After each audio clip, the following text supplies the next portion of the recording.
Hello friends, आज आपण FY BCom semester 1 याच्यातील amalgamation of partnership firm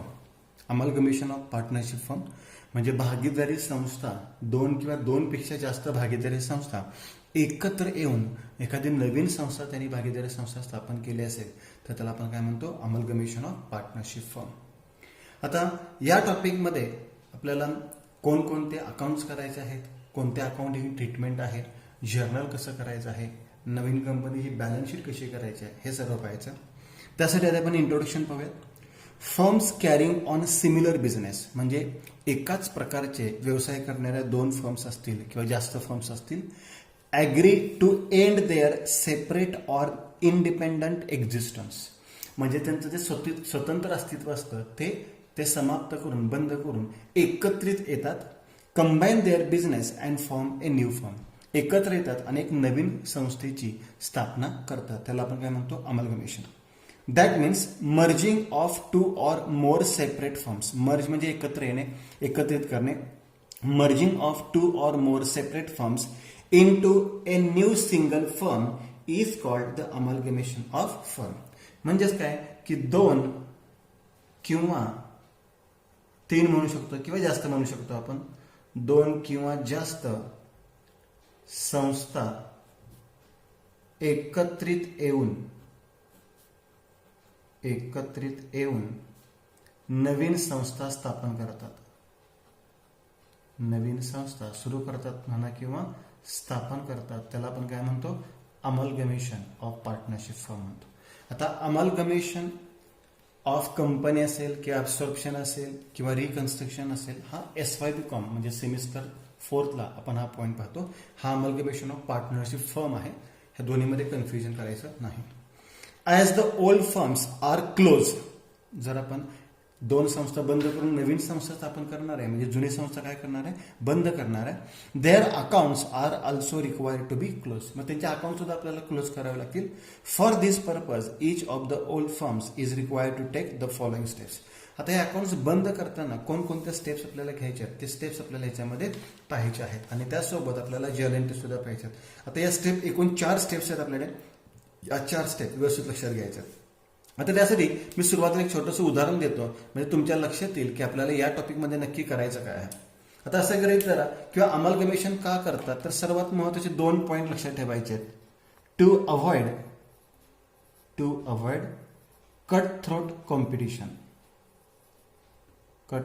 competition म्हणजे गळे कापूस स्पर्धा जे आपण म्हणतो मार्केटमध्ये असते, तर ती टाळण्यासाठी आपण दोन संस्था एकत्रित करू शकतो. म्हणजे काय होईल, ह्या संस्थेची मार्केटमध्ये, बाजारामध्ये मक्तेदारी होईल आणि यांना जास्तीत जास्त नफा मिळेल. आणि दुसरा पॉईंट, टू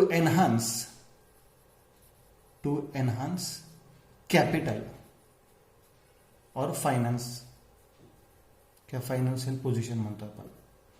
म्हणजे पोझिशन समजा A आणि B ही एक पार्टनरशिप फर्म आहे, C आणि D ही एक पार्टनरशिप फर्म आहे, E अँड F ही एक पार्टनरशिप फर्म आहे. तिघांचा व्यवसाय सिमिलर आहे आणि मार्केटमध्ये समजा या 3च भागीदारी संस्था आहेत. आता तिघांचा बिझनेस सेम आहे, तिघांमध्ये जबरदस्त कॉम्पिटिशन आहे. यात जर 3 संस्था एकत्र आल्या आणि त्यांनी A to E अशी पार्टनरशिप फर्म सुरू केली तर याचा फायदा काय होतो, तर यांच्यामधलं कॉम्पिटिशन ऑटोमॅटिकली बंद होईल आणि यांची मार्केटमध्ये काय होणार आहे, मक्तेदारी होईल, मोनोपॉली होईल आणि यांचा बिझनेस हा आहे तो जास्त प्रॉफिटमध्ये जाईल. आणि दुसरा फायदा काय होतो, समजा A आणि Bचं भांडवल असेल 5 लाख रुपये, C आणि Dचं असेल 6 लाख रुपये, E अँड Fचं असेल 10 लाख रुपये. तर हे सर्व एकत्र आल्यामुळे त्यांचं भांडवल सुद्धा काय होणार आहे, वाढणार आहे. म्हणजे 10 आणि 6 16 आणि 5 21 लाख म्हणजे यांचं भांडवल सुद्धा काय होणार आहे, वाढणार आहे. म्हणजे याचाही बेनिफिट त्यांना याच्यामध्ये नक्कीच मिळू शकेल. म्हणून शक्यतो 2 किंवा 2पेक्षा जास्त संस्था एकत्रित येतात. आता एकत्रित येतात म्हणजे काय करायचं आपल्याला, तर तिन्ही संस्थेचे जे बॅलन्स शीट्स आहेत, असेट्स आणि लायबिलिटीज आहेत, या तिन्ही संस्थेचे ऍसेट्स आणि लायबिलिटीज न्यू फर्मला आपण विक्री करायच्या, ट्रान्सफर करायचे म्हणजे काय करायचे, विक्री करायच्या. आता या विक्री करताना काही वेळेस बुक व्हॅल्यूला विक्रीच करतो, काही वेळेला आपण मार्केट व्हॅल्यू किंवा ऍग्रीड व्हॅल्यू सुद्धा विचारात घेतो.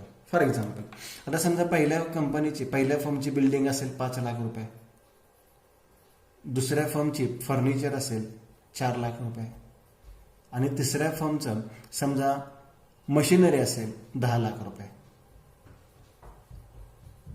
तर आपण या बिल्डिंगची किंमत आहे तेवढीच घेणार नाहीये, बरोबर, कारण की बिल्डिंगची असेल, प्लांटची किंमत असेल किंवा लँडची किंमत असेल तर नॉर्मली लँड आणि बिल्डिंगची किंमत वाढते.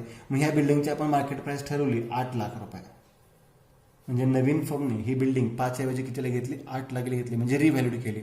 फर्निचरचं माहिती आहे किंमत नेहमी कमी होते, डेप्रिसिएशन म्हणतो आपण त्याला. मग फर्निचरची किंमत कमी झाली, फर्निचर जुनं झालं, झीज झालेलं आहे, त्याची किंमत 2 लाख ठरवली. तसंच मशिनरीची पण झीज झाली आणि त्याची किंमत आपण 6 लाख रुपये ठरवलेली आहे. म्हणजे या काय झालेल्या आहेत, ऍग्रीड व्हॅल्यूज झालेल्या आहेत. म्हणजेच याच्यामध्ये ऍसेट्स आणि लायबिलिटीच्या व्हॅल्यूज आपण रिव्हॅल्यूड करतो. म्हणून याच्यामध्ये सर्वात महत्त्वाचा अकाउंट कोणता तयार केला जातो, तर रिव्हॅल्युएशन अकाउंट तयार केला जातो. त्यालाच आपण profit and loss adjustment account सुद्धा म्हणतो. डिझोल्युशन मध्ये 12 मध्ये तुम्ही पाहिलं असेल, डिझोल्युशनचाच एक पुढचा पार्ट म्हटला तरी चालेल. सेम तसेच आपल्याला accounting procedure amalgamation of partnership मध्ये करायचं आहे, कारण की ओल्ड फर्म्स आहेत ते आपल्याला डिझॉल्व्ह करायच्यात, बंद करायच्यात आणि नवीन फर्म आपल्याला ओपन करायचे आहेत. मग रिव्हॅल्युएशन अकाउंटच्या डेबिट साईडला सर्व प्रकारचे लॉस दाखवतो आपण आणि रिव्हॅल्युएशनच्या क्रेडिट साईडला सर्व प्रकारचे आपण प्रॉफिट दाखवतो. आता इथे बघा, बिल्डिंगची किंमत वाढलेली आहे, 5 लाखाची किती झाली, 8 लाख रुपये. म्हणजे बिल्डिंगमध्ये आपल्याला काय झालेलं आहे, प्रॉफिट झाला. आणि प्रॉफिट कुठे दाखवतो आपण, क्रेडिट साईडला बाय ऍसेट. जर आपल्या ऍसेटमध्ये प्रॉफिट झाला तर तो कुठे दाखवणार आपण, रिव्हॅल्युएशनच्या क्रेडिटला. इथे ऍसेटची किंमत कमी झाली म्हणजे काय झालं, आपला लॉस कुठे दाखवतो आपण, रिव्हॅल्युएशनच्या डेबिटला टू ऍसेट, कंसामध्ये लिहितो मी लॉस.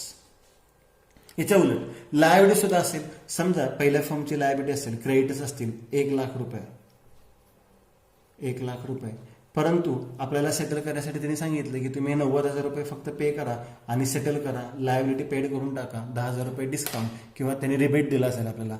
तर ही लायबिलिटी कमी झाली, कर्ज कमी झालं म्हणजे प्रॉफिट झाला आपला. म्हणजे क्रेडिट साईडला दाखवतो बाय लायबिलिटी, ही लायबिलिटी कमी झाली.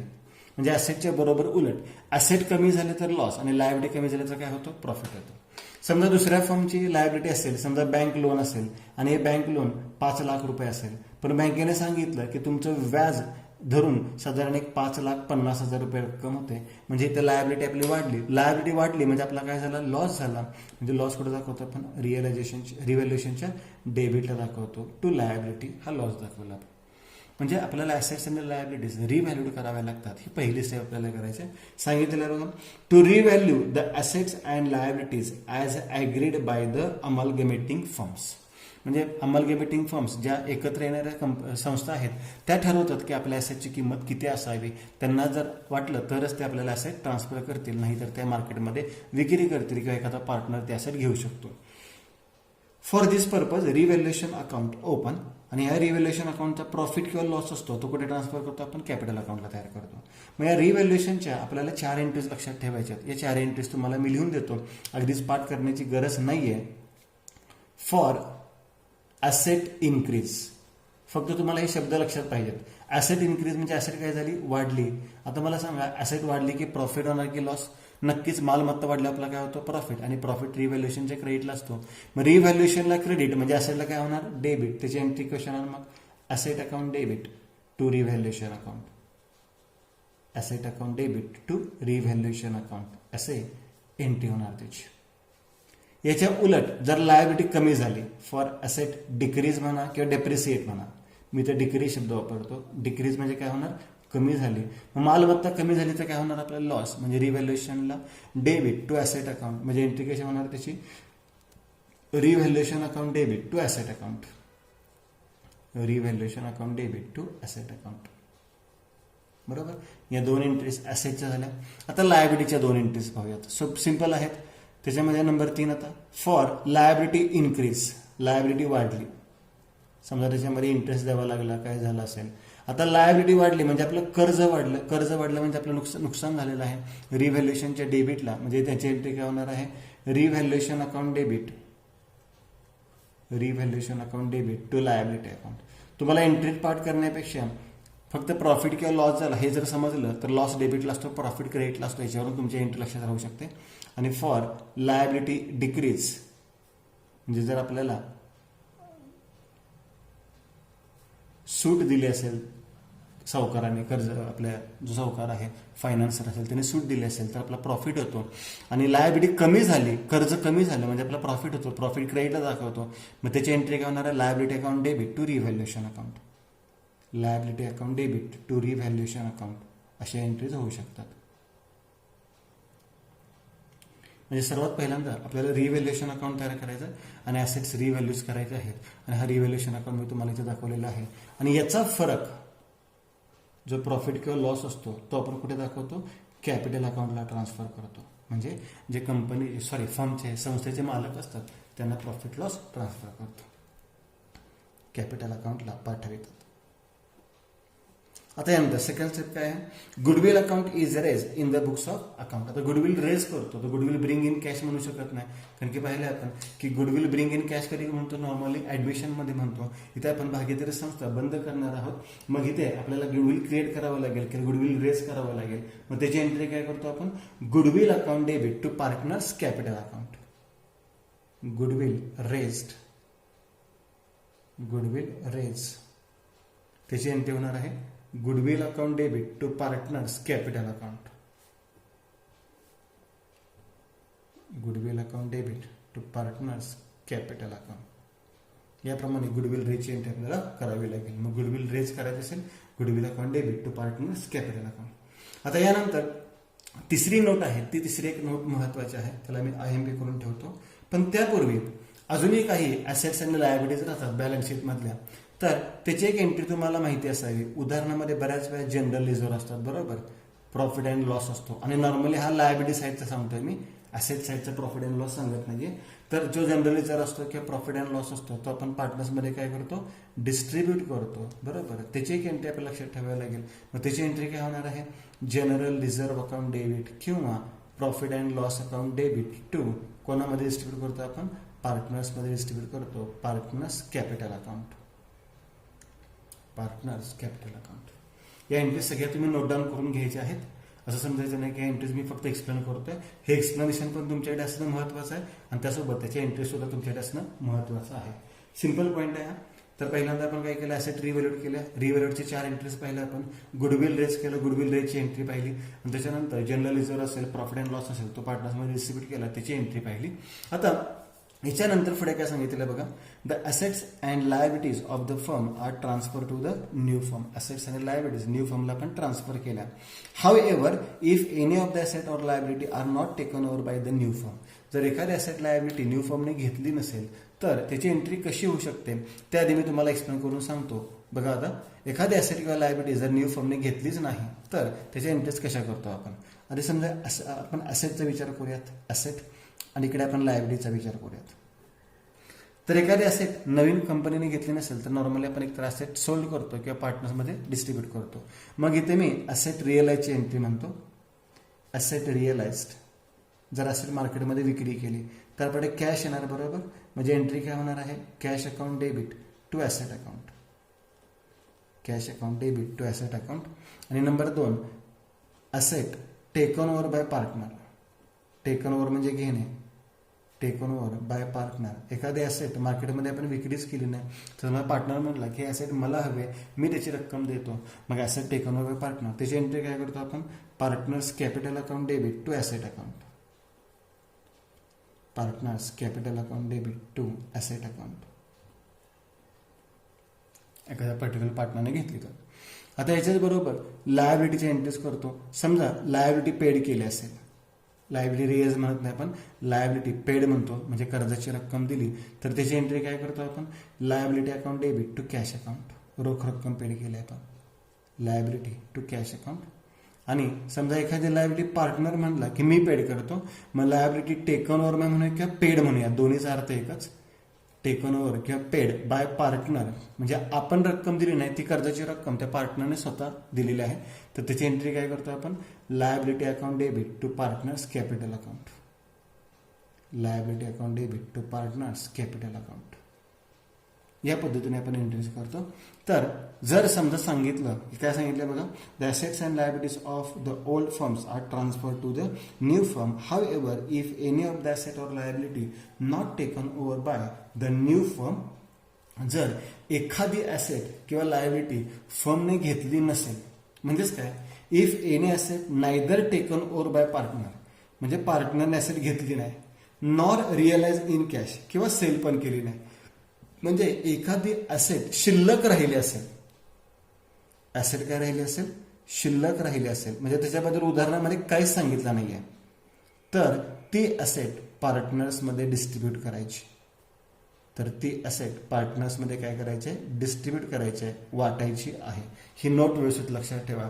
आणि पार्टनर्समध्ये डिस्ट्रीब्यूट केली तर त्याची एंट्री हीच होते, partners capital account debit to asset account. बघा मी पुन्हा एकदा सांगतो, एखाद्या मालमत्तेबद्दल उदाहरणामध्ये काही सांगितलं नाही. समजा एखाद्या असं गृहीत धरूयात, मगाशी मी सांगितलं तसं, ए अँड बी फर्मच्या 3 ॲसेट होत्या. समजा ए बी फर्मच्या किती ॲसेट होत्या, 3 ॲसेट होत्या.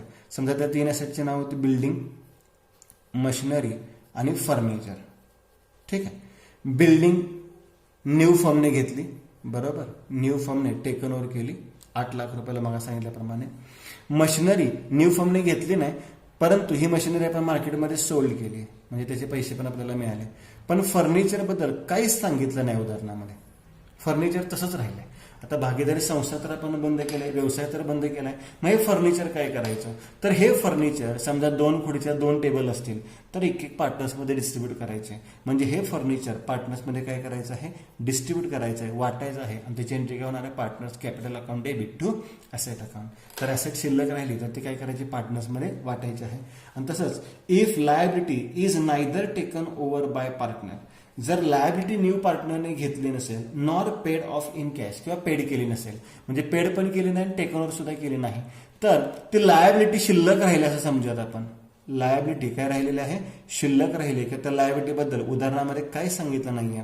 तर जसं ॲसेट आपण पार्टनर्समध्ये वाटतो, समजा 2 टेबल 2 खुर्च्या होत्या, 1 टेबल आणि 1 खुर्ची एकाला, 1 टेबल 1 खुर्ची दुसऱ्याला, तसंही लायबिलिटी आपण पार्टनर्समध्ये वाटत नाही. म्हणजे बँक लोन आहे 10,000 रुपये, मग तू 5,000 रुपये पेड कर आणि मी 5,000 रुपये पेड कर, अशी लायबिलिटी डिस्ट्रीब्यूट करता येत नाही. तर लायबिलिटी शिल्लक राहिली असेल तर ती काय करायची असते, पेड करायची असते. पेड करणे म्हणजे देऊन टाकायचे असते, आणि त्याची एंट्री ते liability account debit to cash account. उदाहरणार्थ आता उदाहरणामध्ये दिलं असेल क्रेडिटर्स. ठीक आहे, हे क्रेडिटर्स न्यू फर्मने घेतलेलं असं गृहीत धरूयात, बरोबर. त्याच्यानंतर सांगितलं बिल्स पेएबल, आणि हे बिल्स पेएबल आपण पेड केलेलं होतं. पण उदाहरणामध्ये लोन सुद्धा होतं आणि या लोन बद्दल काहीच सांगितलं नाहीये. आता समजा आपण जर एखादा व्यवसाय केलेला आहे आणि तो व्यवसाय आपण बंद करतोय आणि बँकेचं कर्ज होतं, ते कर्ज आपण तसं ठेवून चालेल का, नाही. तर त्या कर्जाची रक्कम आपल्याला द्यावी लागणार आहे. मग ही लायबिलिटी जर शिल्लक राहिली, त्याबद्दल उदाहरणामध्ये काहीच सांगितलं नसेल, तर ती लायबिलिटी काय करायची आहे, पेड करायची आहे. मग त्याची एंट्री काय होते, liability account debit to cash account. म्हणजे इथे ॲसेट पार्टनर्समध्ये डिस्ट्रीब्यूट करायची, त्याची entry partners capital to asset होईल, आणि लायबिलिटी शिल्लक राहिली तर ती पेड करायची, त्याची entry liability account debit to cash account अशी एंट्री होते. आणि नंतर सर्वात शेवटचा point, the final balances on the capital account of all the partners are transfer to the new firm. म्हणजे शेवटचं वाक्य तुम्हाला एक लिहून देतो, हे वाक्य लक्षात ठेवा.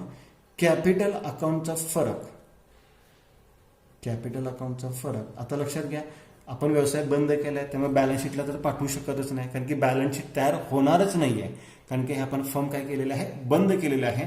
मग कॅपिटल अकाउंटचा फरक कुठल्या अकाउंटला पाठवायचा आहे, न्यू फर्मला पाठवायचा. म्हणजे नवीन फर्मची जी बॅलन्स शीट असेल त्या बॅलन्स शीटला पाठवायचं आहे, न्यू फर्मला पाठवितात, कारण आता आपण नवीन संस्थेचे भागीदार होणार आहोत. And they become the partners of the new firm. म्हणजे अमलगमेशन ऑफ पार्टनरशिप फर्ममध्ये आपल्याला या स्टेप्स पाहायच्या आहेत आणि त्याच्या एंट्रीज या पद्धतीने आहेत.